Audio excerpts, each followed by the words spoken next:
శ్రీకృష్ణశరణం మమ. సంగీతము సాహిత్యము మొదలైన విద్యల్ని వినోదించేటువంటి ఆసక్తి కలవాడా? పరమాత్మకి సంగీత సాహిత్యాలు చాలా ప్రీతిట. గోపీ మనోహరుడవైన నీయందు మతిరస్తు రతిరస్తు. చక్కటి మాట అన్నారు ఇక్కడ. గోపీ మనోహరుడు కృష్ణుడు. ఇక్కడ మనం చూస్తే గోవింద, గోపాల, గోపీ మనోహర 3 శబ్దములు వచ్చాయి. ఇక అంతకుముందు అచ్యుత, అనంత ఇత్యాది శబ్దములు ముందే చెప్పబడుతున్నాయి. కృష్ణ శబ్దం పలుమార్లు వచ్చింది. కనుకనే కృష్ణ, గోవింద, గోపీజనవల్లభ అనే మహామంత్రం విస్తరింపబడి కీర్తనలో కనబడుతున్నది.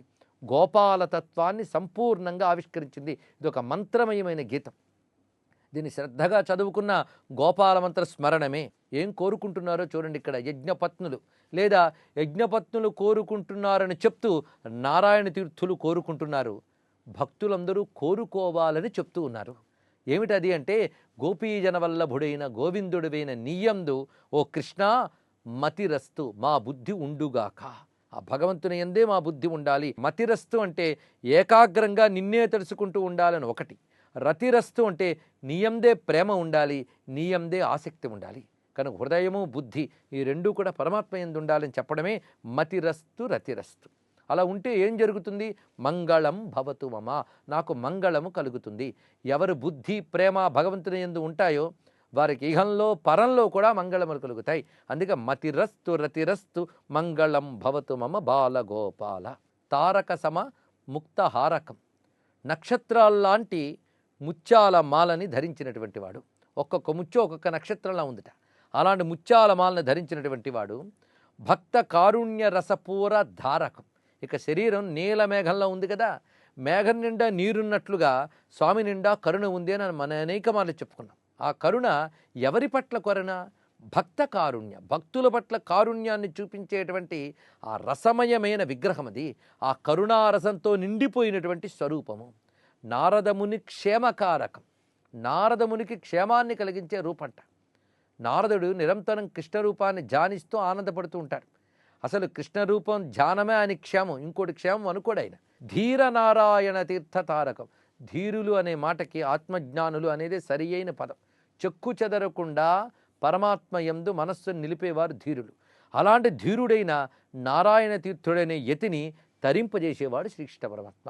ఇంతవరకు నామస్మరణ కూడా అయిపోయింది. ఇక్కడికి వచ్చేటప్పటికల్లా చివరికి ఒక విధమైన సమాధి స్థితిలోకి వెళ్ళి ఆ పారవశ్యంతో అంటున్నారు. ఇక్కడ వస్తున్నవని మంత్రమయమైనటువంటి శబ్దజాలం. దీన్ని వింటే చాలు ధన్యమైపోతా అనిపిస్తుంది. అలాంటి అద్భుతమైన పదజాలాన్ని ఆవిష్కరిస్తున్నారు. తధిమ్మి తద్ధిమ్మి తాండవాలోలం. ఆయన తాండవాన్ని ఆసక్తిగా చేస్తున్నట్టు కృష్ణ పరమాత్మ. నాట్యస్వరూపం కృష్ణుడిది, నాదస్వరూపం కృష్ణుడిది. అందుకే నాట్యావతారము నాదావతారము కూడా. ఆ రకరకాల చిందులు వేస్తూ నర్తిస్తున్న బాలగోపాలుడు రింఝి రింఝి రింఘణ రాధాలోలం. ఆ లీలలు చేస్తూ రాధాదేవి సహితుడై ప్రకాశిస్తూ ఉన్నాడు. కుందకిటకిట ధరిక గోపికాజారం, గోపికాకాంతుడుగా ప్రకాశిస్తున్న స్వామి నగధరం తోధిత్త నవనీత చోరం.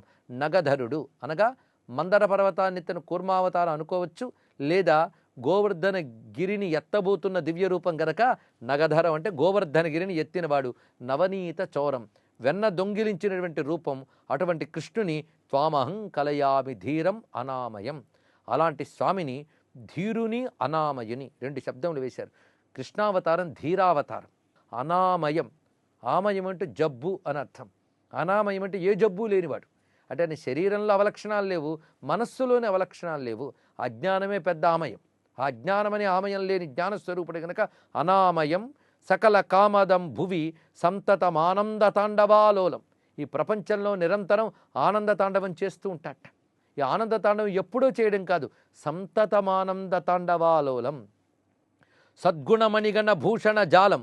స్వామి ధరించిన మణులన్నీ ఏమిటయ్యా అంటే, ఆయన దగ్గర ఎన్ని అందమైన గుణాలున్నాయో ఆ గుణాలే మణుల్లా మెరిసిపోతున్నాయట. అలాంటి మెరిసిపోతున్న సద్గుణములే మణిగణములుగా అలంకరించుకుని ప్రకాశిస్తున్న సుందర గోకుల బాల గోపాలం. ఇక్కడొచ్చిన మంత్రముల వరుస. ఇది పట్టుకోగలిగితే చాలు. 8 శబ్దములు ఇక్కడ వస్తున్నాయి. 8 శబ్దములు చూస్తే అష్టవిధ గోపాల మంత్రములివి. అందుకే మణులు అన్నారు. మణులంటే మంత్రాలే మణులివి. ఇవి గోపాల మంత్ర రాశి. సుందర గోకుల బాల గోపాలం సత్యప్రతిజ్ఞ సంతాన గోపాలం విఖ్యాత సత్కీర్తి విజయ గోపాలం మందస్మితానంద మదన గోపాలం కందర్పకోటి కళ్యాణ గోపాలం భక్తజన బృంద ప్రసన్న గోపాలం సిద్ధజన సిద్ధాంత సిద్ధ గోపాలం మత్స్యావతారాది మహిమ గోపాలం తంత్వామహం త్వామహం. ఇందులో గోపాలం అనే మాట ఎన్ని మార్లు వచ్చిందో చూడండి. ఎన్ని గోపాలమూర్తులు ఉన్నాయో పరిశీలిస్తే ఇదొక మంత్ర విశేషం. ఇది పైగా ఈ గోపాలతత్వ ఆవిష్కరణ ఉన్నదే ఇదొక ఉపాసన విషయం. పైగా ఒక్కొక్క మంత్రము ఒక్కొక్క లీల, అంటే స్వామి చేసిన ప్రతి లీలల్లో ఆ మంత్ర పరమార్థమంతా ఉన్నది. అందుకే కృష్ణ లీలలు మననం చేసుకోవడమే మంత్రోపాసనంత ఫలితం. ఆ కృష్ణలీల వినడమే మంత్రజపం, ఆ కృష్ణలీల వినడమే తత్వ విచారణ, ఆ కృష్ణలీల వినడమే యజ్ఞాచరణ.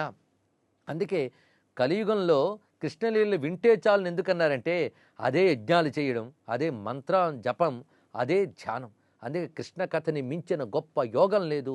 కృష్ణ కథా యోగంతోనే ముక్తి పొందిపోవచ్చు. సులభంగా ముక్తి పొందడానికి పనికొచ్చే గొప్ప సోపానమే గోపాల లీలా స్మరణ.